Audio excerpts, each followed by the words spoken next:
If you're waking up in the middle of the night with your legs screaming in pain, this episode might be the one that changes everything. Because here's a question that no one's been asking loudly enough. What if your nighttime cramps have less to do with your legs and everything to do with what you're eating or skipping before bed? Tonight's topic is simple, surprising, and packed with calm solutions. We're not talking about pills, gadgets, or long routines. Just a few everyday foods and drinks used at the right time that can bring your muscles the peace they've been asking for. This is the Senior Healthcare Podcast, where aging well isn't about fear.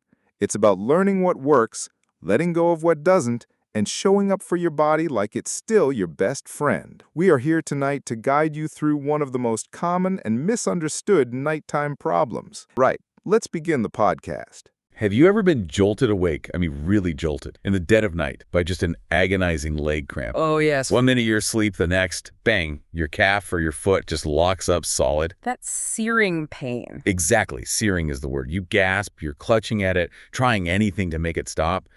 It's really unsettling, isn't it? Especially as we get a bit older, it feels like more of us know that feeling. It really does feel unsettling. And, while it's easy to just think, oh, it's just part of getting older, your body is actually sending a pretty clear message there. A message? Yeah, think of it like a signal, a red flag maybe. These nighttime cramps, they're hardly ever just random. They're almost always tied back to things that happened hours before. Like what? Specifically, what you ate or maybe didn't eat, and crucially, what you drank or didn't drink. The thing is, as we age, our bodies get much more sensitive to even, small imbalances. So tiny things can trigger it. Absolutely. A little bit of dehydration, maybe skipping a usual snack or not quite getting enough of certain nutrients, that can be enough to set off those spasms. It's not usually about being sick, it's more about being just slightly off balance. And the legs show it first.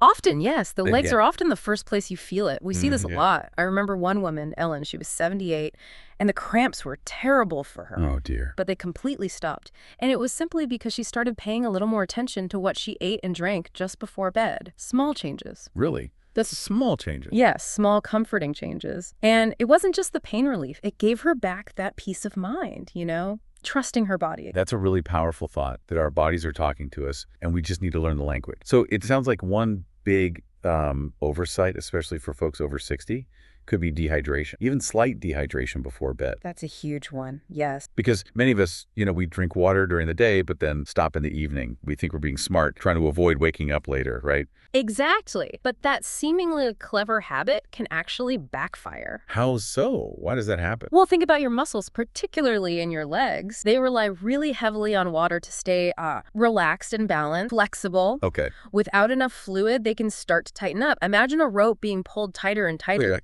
getting tense. And then suddenly it just snaps. That's the cramp. And here's a key thing. As we get older, that thirst signal, it often gets weaker.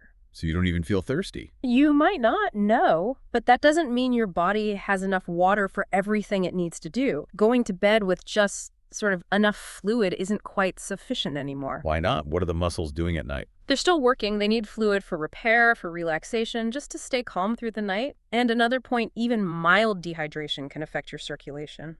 Circulation. I've heard that's linked to cramps. It's a major reason, especially for nighttime leg cramps in older adults. Yeah. If the blood isn't flowing easily, delivering nutrients, oxygen, the muscles protest. That makes sense. So, okay, this subtle dehydration is a problem. What's a practical way to, handle it? To keep things calm overnight? It can be surprisingly simple. Try consciously having just a small glass of water, maybe about half a cup, roughly 30 to 60 minutes before you plan to sleep. Not right before lying down. No, give it a little time and sip it calmly. Don't gulp down a huge cold glass. It's not about flooding yourself so you're up constantly. It's a balance. It's a gentle top-up. Just ensuring your muscles have that little bit extra they might need. Some people find adding a tiny pinch of natural salt helps. Salt, really? Just a pinch, or even a splash of coconut water. These add trace minerals that actually help with hydration at a cellular level. Interesting, because a lot of people avoid all liquids after dinner, fearing that trip to the bathroom. I know, it's a common fear, but you have to ask yourself, which is really worse, a quick trip to the loo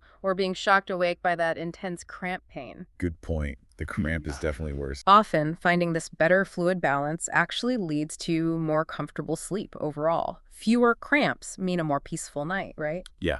definitely. So maybe just before you settle down, pause for a second. Ask yourself, have I had enough water to sleep well tonight? Sometimes that simple question, and maybe sipping that small glass, can make all the difference. That really does make sense, finding that sweet spot for evening hydration. And you mentioned coconut water and minerals, which makes me think about natural solutions like creating a kind of ritual in a glass. Exactly, a ritual in a glass. That's a Yeah. great way to think about it. It's interesting how traditional wisdom, like people in island communities using coconut water, often lines up so well with what science tells us now. It really does. For generations, they knew coconut water was cooling, calming, often used before sleep. They didn't need the studies, they just knew it worked. And now we know why. Now we know why. Coconut water is basically nature's electrolyte drink. It's packed with minerals like potassium and, importantly for cramps, magnesium. Ah, magnesium. I hear that mentioned a lot with muscle cramps. It's vital. These are minerals our muscles crave, especially as our bodies get older. And magnesium, well, it's often overlooked, particularly in older adults, Why overlooked? partly because as we age, our bodies sometimes struggle to absorb magnesium efficiently just from the food we eat. Oh, so it's not just about eating magnesium-rich foods, it's about absorbing it too. Exactly. Absorption can become less efficient, and yet magnesium is absolutely crucial. It helps muscles relax, eases tension, calms the nervous system, all things you need for good sleep. Okay, so if absorption is a challenge, what's the best approach? Supplements, food? It can be a mix. A small, targeted dose of magnesium can be very helpful, especially when you combine it, say, with the natural sugars and hydration from a little coconut water. That makes it quite a gentle but powerful anti-cramp mix. Easier on the stomach too, perhaps. Often, yes. Very easy. I remember talking to a 72-year-old gentleman. He said his nights felt smoother. His legs just didn't snap awake anymore after he started this. What exactly did he do? Nothing complicated, just a small glass near his bed.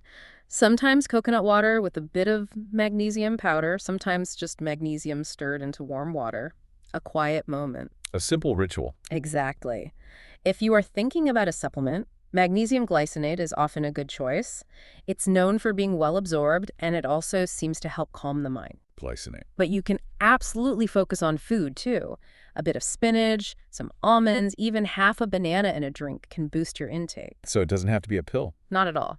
The main idea is creating that comforting ritual, something that signals to your body, okay, it's safe now, time to rest. Signaling safety. I like that. When your body feels looked after like that consistently, it tends to respond. Muscles loosen, breathing slows down, sleep starts feeling like something to look forward to again, not something to dread.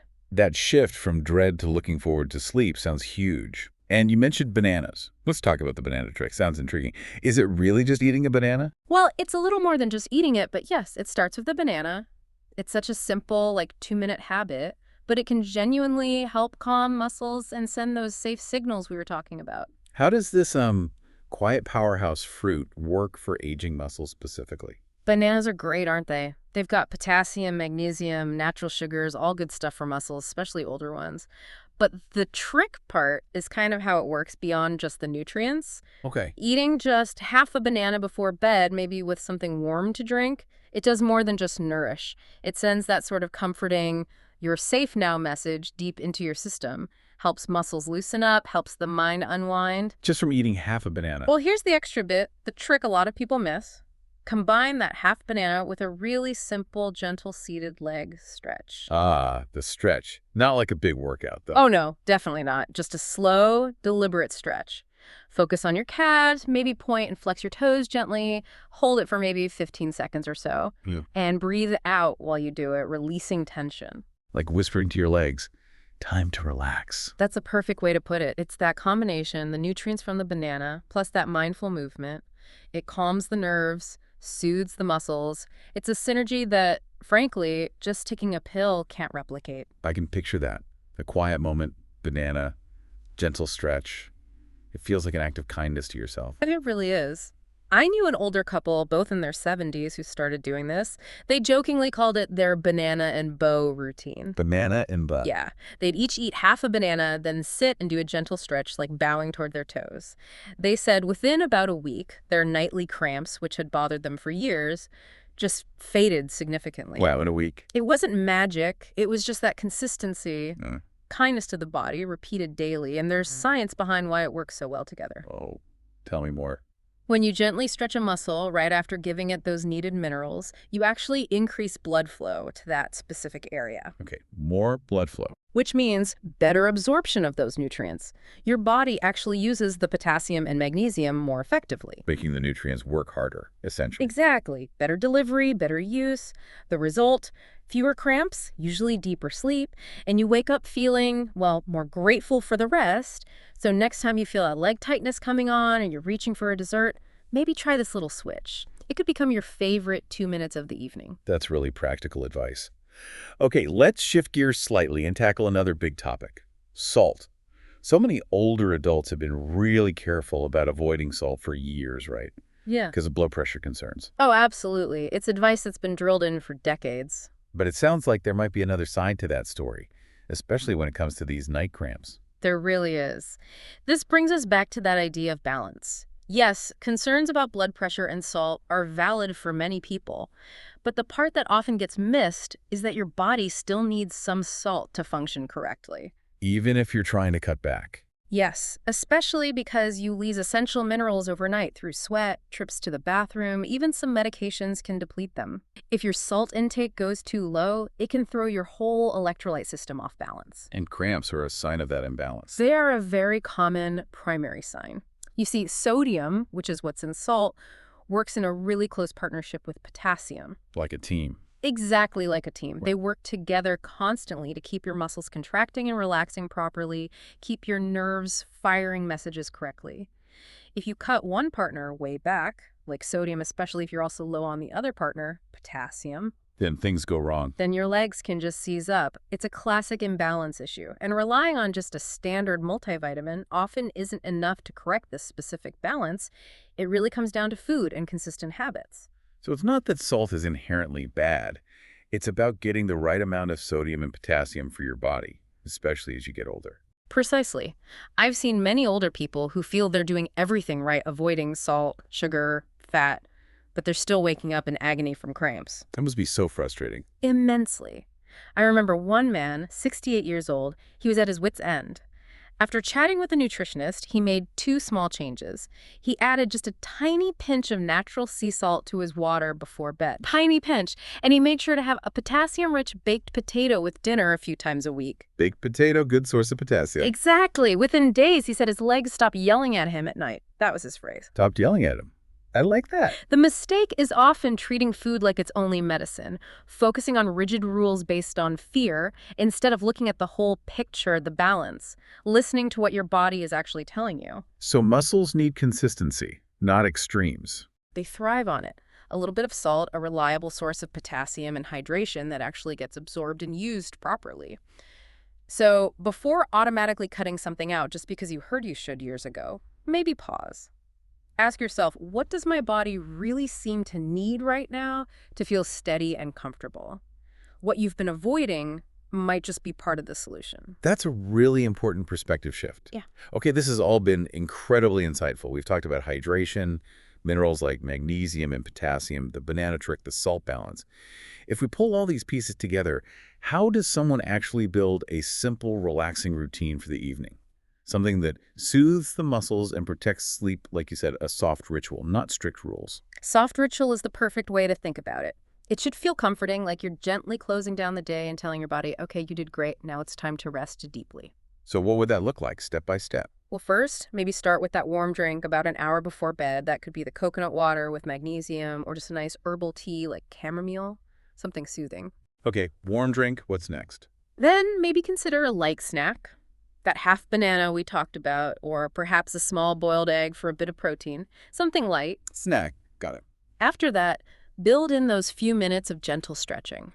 Really focus on breathing out tension from your calves, your feet, your toes. Gentle stretch and breathe. Crucially, this is also the time to really start winding down from stimulation. So put away the devices, the phone, the tablet, dim the lights, let your environment become calm and quiet. Signal that sleep is approaching. Reduce the blue light and the noise. Exactly. And perhaps the most important piece, try to do this routine around the same time each night as much as possible. Consistency again? Your body loves rhythm. It feels safe when it knows what to expect. That predictability allows it to relax more deeply and let go of that tension that can lead to cramps. I really like that idea of making it a little ceremony, a quiet closing to the day. People find real power in that. I know a 75-year-old woman who does exactly that. She likes a lavender candle, calls it her quiet closing. No interruptions allowed. Phone is off limits. Never helped her. She told us she hasn't had a single leg cramp in over a year since she started this. Just this small, consistent act of self-care. That's amazing. Over a year cramp-free. The truth is, your body wants to help you rest and repair. It really does. But it needs those clear, consistent signals from you.